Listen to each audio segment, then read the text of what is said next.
parole. Mesdames et messieurs, au nom de mes collègues de la plateforme Ensemble pour le changement, je vous souhaite la bienvenue dans cette salle. Notre-Dame de la Paix pour éclairer l'opinion sur la philosophie, les objectifs de la plateforme Ensemble pour le changement et le programme du candidat Moïse Katumbi Tchapwe aux prochaines élections du 23 décembre 2010.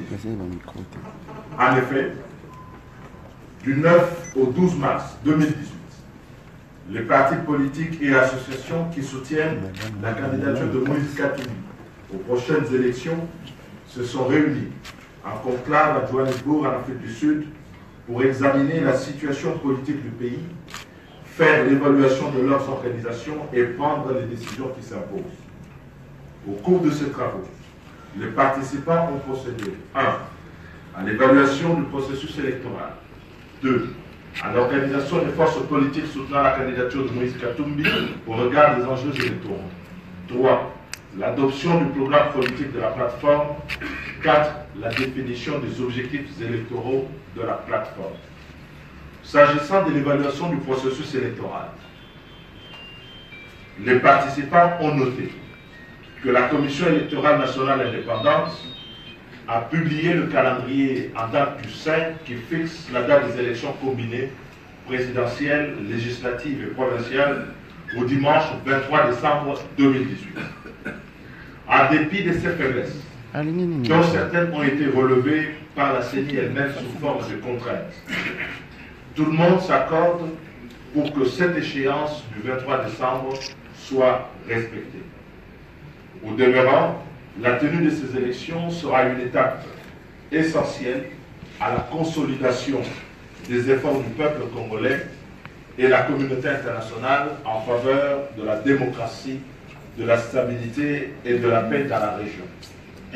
L'accord du 31 décembre 2016 ayant résolu définitivement la question du respect de la Constitution en ses points 2.1 et 2.2 par l'interdiction de toute révision et changement de la Constitution, ainsi que l'impossibilité pour M. Joseph Kabila de briguer un troisième mandat, les problèmes majeurs à résoudre pour l'organisation effective des élections libres, transparentes, inclusives et crédibles demeurent donc d'abord le respect de ce calendrier par le président Kabila et par ses partisans.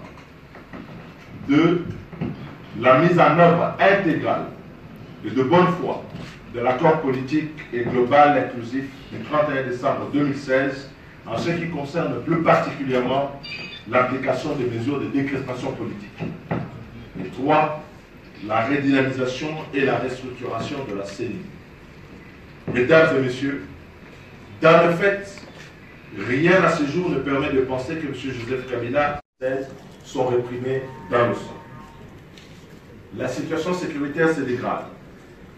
De plus 130 groupes armés, l'émergence de nouveaux foyers de conflits.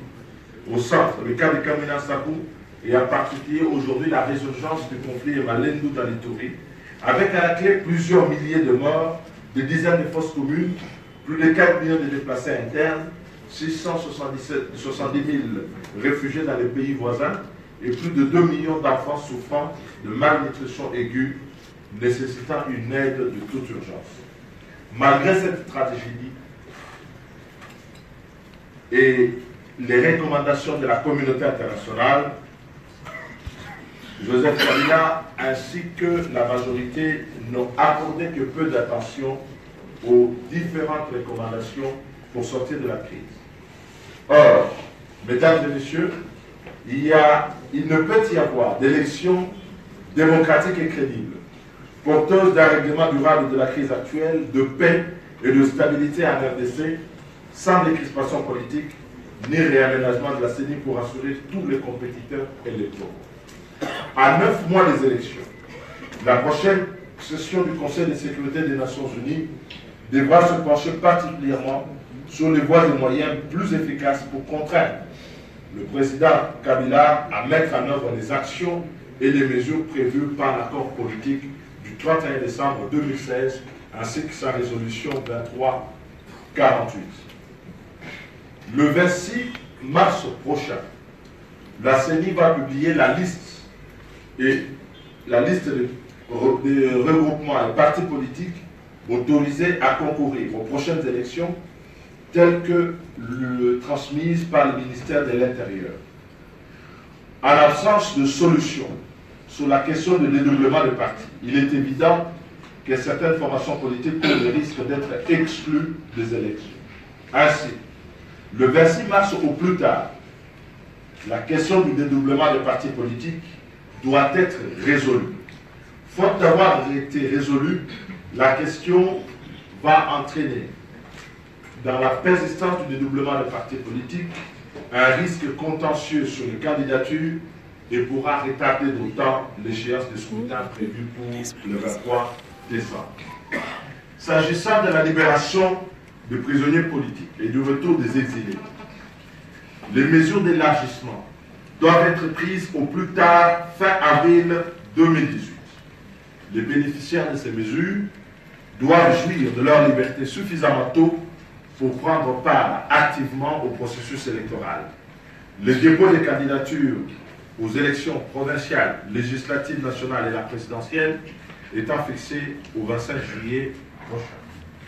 Mesdames et messieurs de la presse, la mise en œuvre de mesures de décrispation que Ensemble pour le changement exigeons vont contribuer à l'apaisement et à la contribution à la construction de la confiance pendant la période préélectorale, électorale et post-électorale, et constitueront ainsi la condition sine qua non d'un processus électoral réellement apaisé et inclusif. De plus, il y a lieu d'envisager la levée immédiate de toutes les mesures de restriction et d'interdiction de réunions et manifestations publiques prises par les différentes autorités municipales sur l'instigation du gouvernement central. Alors qu'on chemine vers l'après-campagne, l'opposition reste encore aujourd'hui empêchée de mouvement et ne pourra pas préparer ses partisans aux élections dans ces conditions. Il en sera de même des préoccupations exprimées sur l'indépendance et l'impartialité de la Commission électorale nationale indépendante. À cet effet, outre le remplacement des membres du bureau de la CENI par les partis et autres composantes, conformément à l'accord du 31 décembre 2016, les opérations ci-dessous doivent être conduites et entourées de la plus grande transparence. Il s'agit de l'audit du fichier électoral prévu pour le mois de mai, le rejet de l'usage de la machine à voter pour le scrutin à venir, et enfin l'appui aux experts internationaux pour renforcer l'élément de transparence et d'impartialité de la CENI. Le participant aux travaux de Djobo attire l'attention de la communauté internationale, car toute indifférence ou complaisance face à l'impasse actuelle sur l'application effective des mesures de décrispation ne pourra que compromettre les initiatives ainsi que les efforts de règlement pacifique de la crise en République démocratique du Congo. Les élections qui ne seront pas balisées par ces mesures préalables que nous faisons de prérequis ne pourront conduire la République de manière inexorable que vers un chaos généralisé difficilement maîtrisable. Il est donc encore possible de prévenir. Le deuxième sujet qui a été abordé, mesdames et messieurs, concerne l'organisation et le fonctionnement de Ensemble pour le changement. Les participants au conclave de Djobo ont noté l'urgence à s'organiser sur une base plus large et ouverte, adaptée à la gestion des enjeux électoraux au regard des contraintes de la loi électorale, des exigences politiques nationales et de l'espérance profonde du peuple congolais à matérialiser de manière effective l'alternance politique. À cet effet, les participants ont décidé de mettre en place une plateforme politique dénommée Ensemble pour le changement. Cette plateforme réunit tous les partis politiques membres du G7, de l'AR et de tous les autres partis politiques désireux aujourd'hui de rendre effective l'alternance politique par les urnes. C'est ici le lieu de réitérer l'appel d'ouverture et de rassemblement lancé par le président Moïse Katumbi dans son discours d'ouverture à l'endroit de tous les Congolais épris de la volonté de changer les choses pour œuvrer ensemble. Notre organisation, Ensemble pour le changement, est structurée de la manière suivante. Il y a le président, en la personne de Moïse Katumbi Chapwe, dont vous comprendrez qu'il est à la fois président de la plateforme et notre candidat pour les élections, pour l'élection présidentielle à venir.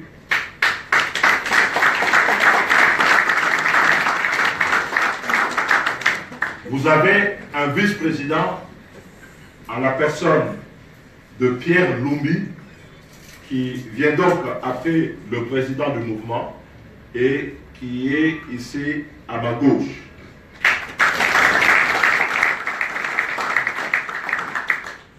Vous avez le bureau politique qui rassemble toutes les formations politiques qui font partie de notre organisation. Et vous avez le secrétaire général, en ma modeste personne, votre serviteur de ce jour.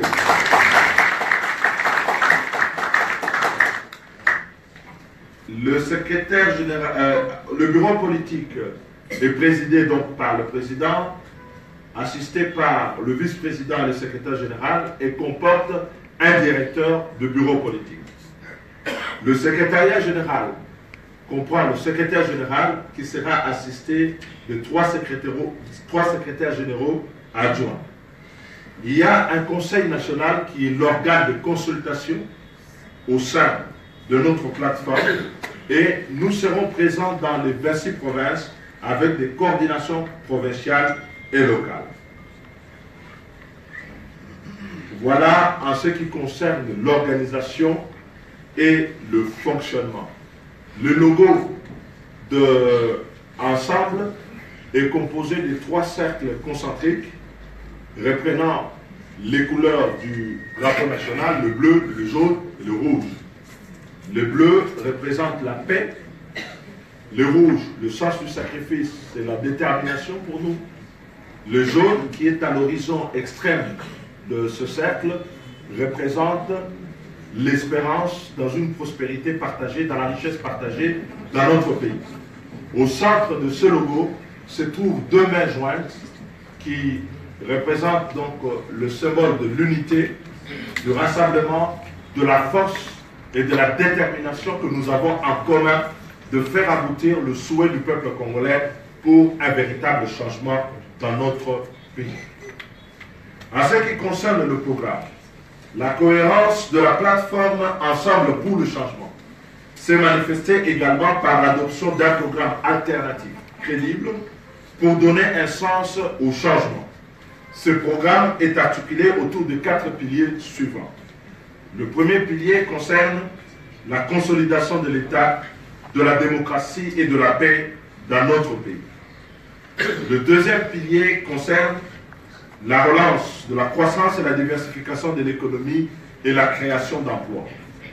Le troisième pilier et le dernier pilier, néanmoins important pour notre programme, concerne l'environnement, le développement durable et la gestion du changement climatique.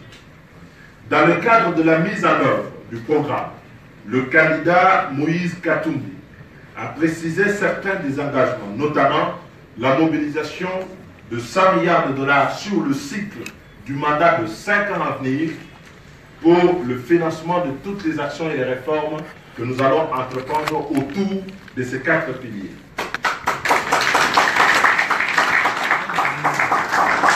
La création de l'emploi stable à hauteur de 3 500 000 emplois sur la période donc, de 5 ans, la mise en œuvre de la croissance dans le cadre des 10 pôles de croissance répartis sur toute l'étendue du territoire national, ainsi que d'importantes mesures qui seront prises pour réduire le train de la vie de l'État et assurer une meilleure tension en termes de revenus et de salaires entre les institutions, le secteur privé et la fonction publique. Enfin, autour de ce programme, les partis politiques membres de Ensemble pour le changement ont défini des objectifs électoraux de la plateforme. Et s'agissant des objectifs, autour de ce programme et des candidatures qui seront présentées, Ensemble pour le changement sera présent à tous les niveaux des élections. Je cite, l'élection présidentielle avec Moïse Katoum. Nous présenterons des candidats aux élections législatives dans toutes les circonscriptions du pays, ainsi qu'au niveau des élections provinciales. Ensemble pour le changement envisage d'ores et déjà de s'organiser pour gagner les élections à tous ces niveaux, c'est-à-dire la présidentielle, les législatives et les provinciales, afin de favoriser une mise en œuvre efficace des options de son programme tel qu'il a été adopté. Telles est, mesdames et messieurs, en substance, les conclusions des travaux du conclave de force du changement tenu à Djobourg du 9 au 12 mars. Je vous remercie et nous sommes disposés à répondre à des questions que vous aurez par rapport à tous ces éléments. Merci pour votre attention.